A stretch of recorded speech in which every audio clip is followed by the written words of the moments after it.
Lumabas ka riyan, hayop kang ama. Dahil sa iyo, nagdurusa si nanay sa loob ng kabaong na jade.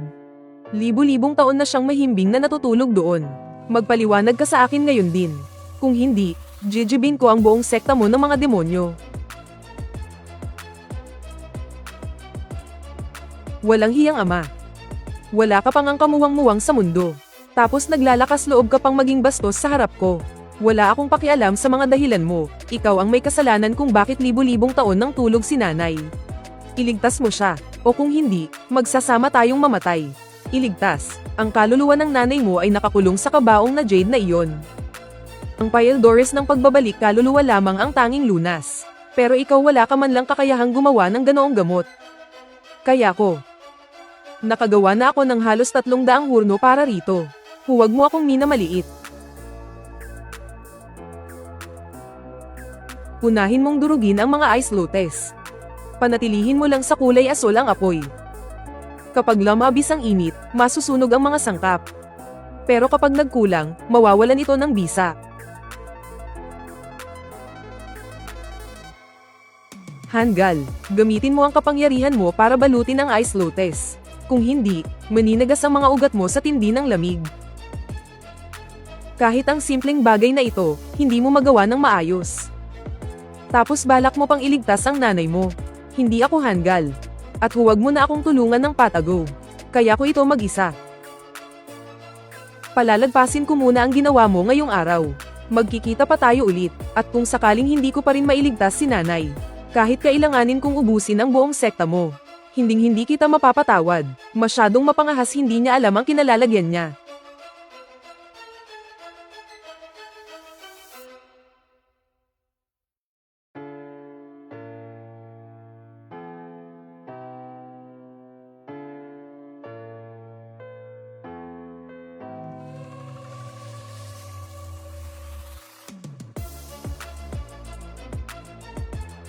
Niyan, bumaba ka na riyan ng mabilis. Napakalakas ng apoy sa hernong iyan, baka mapasok ka. Niyan. Niyan, ayos ka lang ba? Saan ka nasugatan? Dali, patanjin kay kuya. Ayos-ayos lang ako. Anong ayos lang? Sunog na ang balat mo, oh. Paanong naging ayos lang? Huwag ka nang magpanggap na malakas. Libu-libong taon nang nakahiga si nanay sa loob ng kabaong na jade. Kailangan ko siyang gisingin, kailangan kong iligtas si nanay. Kuya, nakaharang ka sa daan. Tumabi ka, ang init ng tableta. Isa yang ipinagbabawal na tableta na kayang baliktarin ang tadhana. Matagal nang nilisan ng kaluluwa ang katawan ng iyong ina. Mauubos ang iyong spirit veins kapag ginawa mo ang tabletang yan. Hindi yan kakayanin ng katawan mo. Wala akong pakialam kung bawal man yan o hindi. Ang gusto ko lang ay magising si inay. Bilisan mo, tumabi ka. Kung magpapatuloy ka sa katigasan ng ulo mo, at araw-araw kang mag-e-ensayo ng ganito, magkakawatak-watak at maglalaho ang kaluluwa mo. Kung nalaman lang ito ng inay mo, hinding-hindi siya papayag na ipagpalit mo ang buhay mo. Si inay na lang ang natitira sa akin. Kapag pinigilan mo pa ako, gagamitin ko ang lahat ng natitira kong apoy para sunugin ang sarili ko, mailigtas lang siya. Tatabi na ako. Pero tandaan mo, huwag kang padalos-dalos. Nian.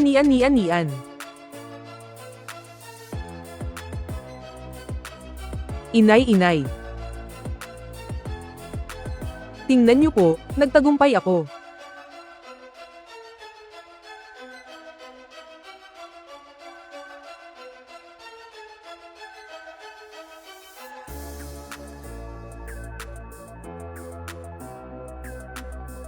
Inay, gumising na po kayo.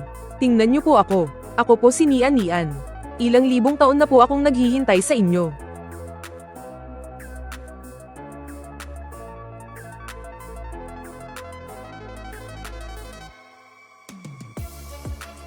Bakit?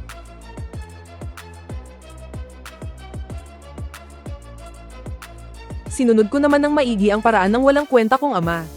Dinagdag ko pa ang sinaunang formula, ang 9-turn fire control. Ininom kasama ng tubig mula sa ilog ng kalangitan sa oras ng Z. Gumawa ako ng 300 batch. Sa 300 batch, sumabog ang kaldero ng 77 beses. at nasunog ang kalahati ng batika. Kuya, sabihin mo sa akin, saan ako nagkamali? Mali ba ang pagkontrol sa apoy? Mali ba ang sangkap? O mali ba ang oras? Inay, gumalaw naman po kayo. Gumalaw po kayo kanina. Nakita kong gumalaw ang daliri ninyo. Nakita ko. Nagsisinungaling ka. Palagi ka namang ganyan. Ayon sa mga libro ng kasaysayan, ang mga gumawa ng tabletang ito noong unang panahon, ay kailangang daliseyan ng kanilang puso gamit ang apoy ng tableta. Gamit ang puso, papandayin ang dugo. Gamit ang dugo, papandayin ang gamot. Alam ko na. Dugo ko lang ang ginamit ko. Niyan yan. Anong binabalak mong gawin, kuya? Umalis ka dyan. Sa pagkakataong ito itataya ko na ang buhay ko para mapanday ito. Kalahating demonyo ang katawan mo. Lalamunin ng dugong demonyo ang gamot at tutupukin ng apoy ang puso mo. Hindi gamot ang pinapanday mo. Ang mismong kaluluwa mo ang itinataya mo. Alam ko. Kapag naglaho ang kaluluwa mo, hindi ka na makakapasok kahit sa kabilang buhay. Kapag nagising ang inay at hindi ka niya makita, gusto mo bang mamatay siyang muli sa pighati? Inay. Naririnig mo ako, hindi ba? Ayaw mo akong mamatay, di ba? Kung ganoon, gumising ka na. Idilat mo ang mga mata mo at tingnan mo ako. Bakit? Kung hindi ka gigising mapipilitan akong gumawa ng sarili kong paraan. Huwag kang lalapit. Paano mo pa yan papandayin? Sumabog na ang pugon. Nasunog na ang gawaan ng gamot. Wala ka ng kahit anong gagamitin. Hindi mo ako mapipigilan. Sa iyo na lang ako umaasa. Gamitin mo ito. Ang abo mula sa 300 na pugon ay humalo na sa dugo ko. Sinunog na nito ang kaluluwa ko. Ang katawan ko mismo ay tila kalahating gamot na.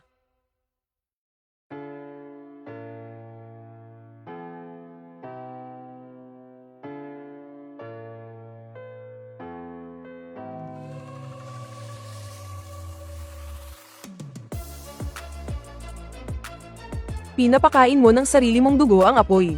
Wala na akong ibang magagawa.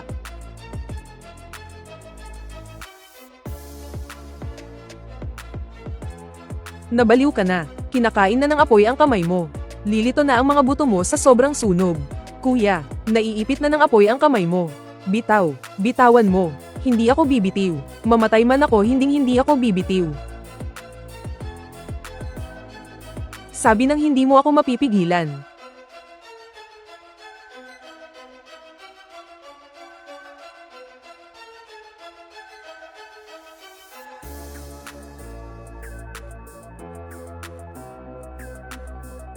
Hindi nakakayanin ng pugon na ito.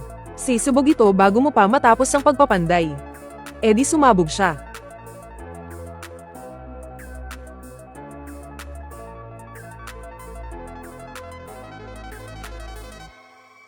Kapag sumabog, bubuuin ko lang ulit. Paano ang mga sangkap? Nakahanda na ang ice lotus. Nakahanda na rin ang nevergrass. Anong gagamitin mo para maluto yan?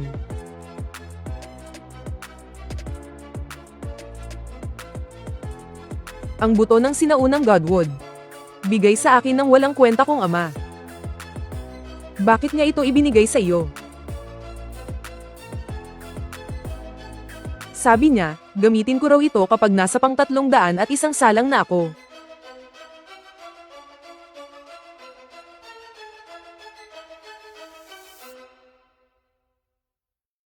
Ang hamog ng 1,000 taong gulang na ice lotus.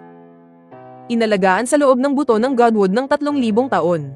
100 beses na mas mabisa kaysa sa ice lotus. Niyan yan, kailangan ng soulfire para sumibol ang buto ng godwood. Tama, kaya isinama ko na rin ang soulfire sa loob. Isinama mo ang soulfire sa loob. Alam mo ba kung anong mangyayari kapag namatay ang soulfire? Kung anong kahihinatnan mo? Alam ko, maglalaho ang kaluluwa ko, at hindi na muling mabubuhay.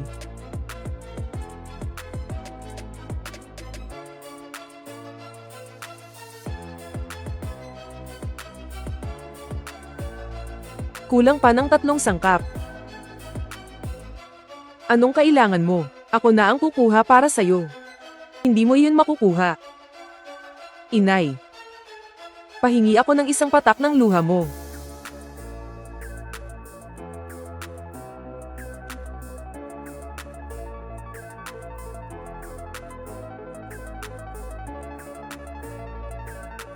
Ang pangalawa.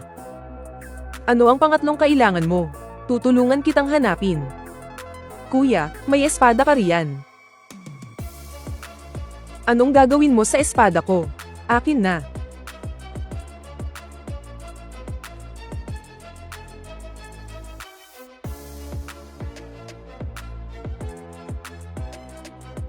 Niyan yan, anong gagawin mo? Isa kang kalahating demonyo. Sisirain ng dugo mong demonyo ang gamot.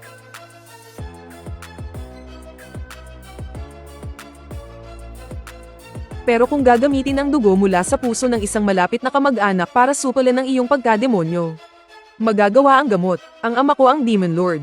Gagana ang dugo mula sa puso niya. Hahanapin mo ang tatay mo. Kung papayag siyang ibigay, matagal na sana niyang ibinigay. Kung ayaw niyang ibigay, aagawin ko. Tigil. Hindi mo matatalo kahit isang daliri lang niya. Paano mo naman aagawin?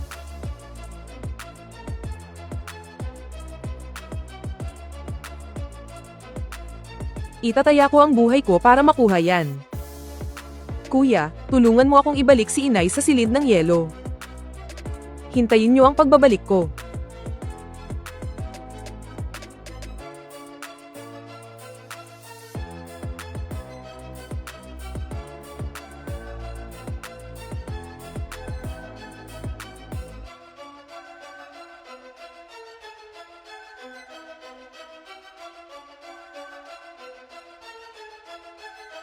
Hayop kang ama, mali ang mga tinuro mo sa akin. Nabasa ko sa mga talaan ng kasaysayan na kailangan ng dugo mula sa iyong puso. Kung matalino ka, ibigay mo na lang yan ng kusa. Gamit lang yang kakarampot mong natitirang apoy. Aasa ka pang makuha ang dugo ng puso ko. Hindi mo alam ang iyong limitasyon. Kung ganun, patayin mo na lang ako. At hinding-hindi na magigising kailanman ang nanay ko. Hindi mo ba kinamumuhian ang nanay ko? Hayaan mo na siyang mamatay ng tuluyan. Ganyang pang-uudyok, para lang sa mga bata yan. Hindi mo kaya. Ninakaw ng nanay mo ang aking pilyo lang demonyo noon. Isinelyo niya ito sa sarili niyang katawan kaya siya nahulog sa mahimbing na pagkakatulog. Akala mo ba ginawa niya yon para iligtas ka? Ginawa niya yon para ikulong ako. Sinungaling ka. Sinungaling. Ang aking buhay ang siyang magiging kandado. Ang aking kaluluwa ang siyang magiging tanikala. Upang ay selyo ang pilyo lang demonyo sa loob ng 1,000 taon.